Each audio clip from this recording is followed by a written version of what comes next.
Okay, so today we're working on the permanent beds here, and I am trying to establish a cover crop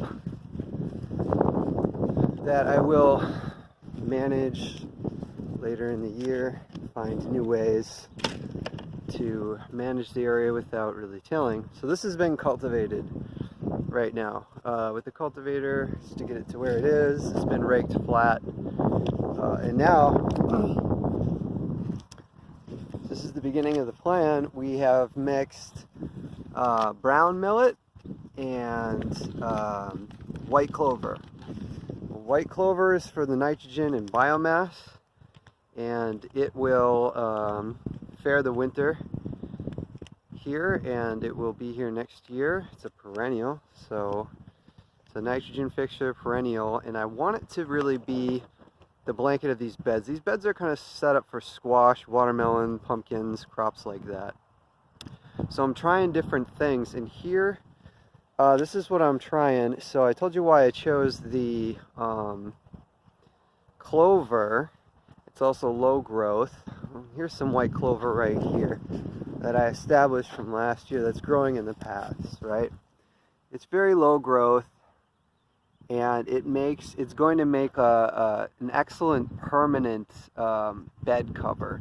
So I just then need to think about a strategy for how I'm going to plant vegetable crops into there and still have some success and space for them to grow, which is going to be in another video, but I have a pretty great strategy for that, I think.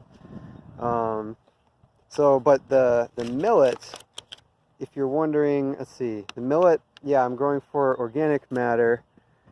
It's a bunching grass, which means it will it'll spread out pretty fast. It germinates really quickly, and it'll branch out and cover the ground really quickly.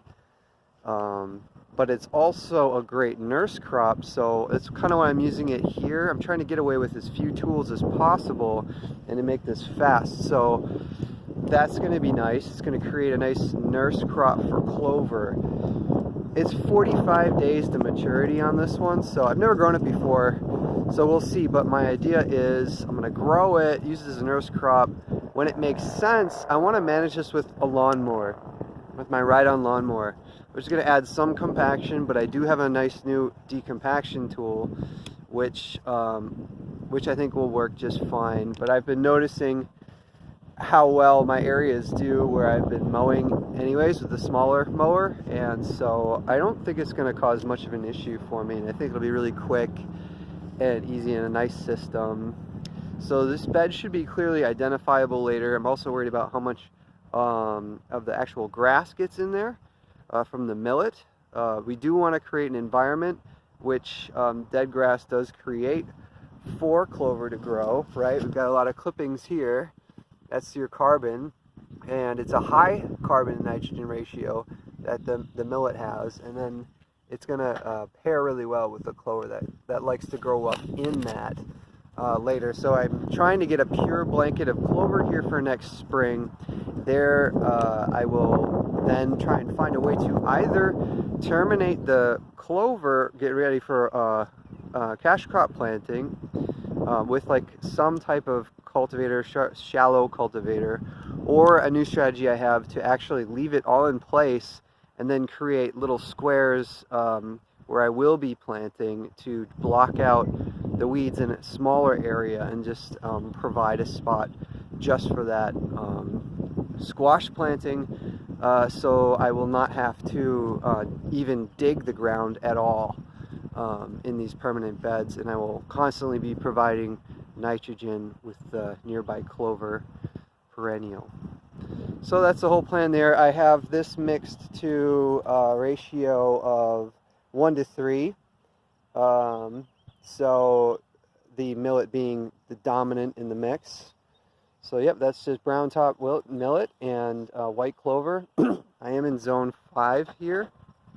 So this millet anyways would terminate. So that's another nice factor of it. So no matter what I figure out is the best management technique during the summer, either way it's going to frost kill and then I should be left with mostly clover.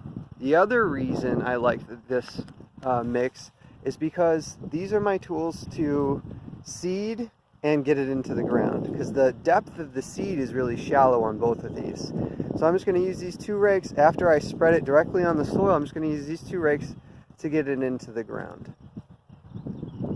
So coming up with a very cheap system that anybody can do to create a permanent bed and create like the highest productive bed possible using very minimal tillage in the beginning, or digging anyways, and then cultivating, and then absolutely none after that. So stay tuned.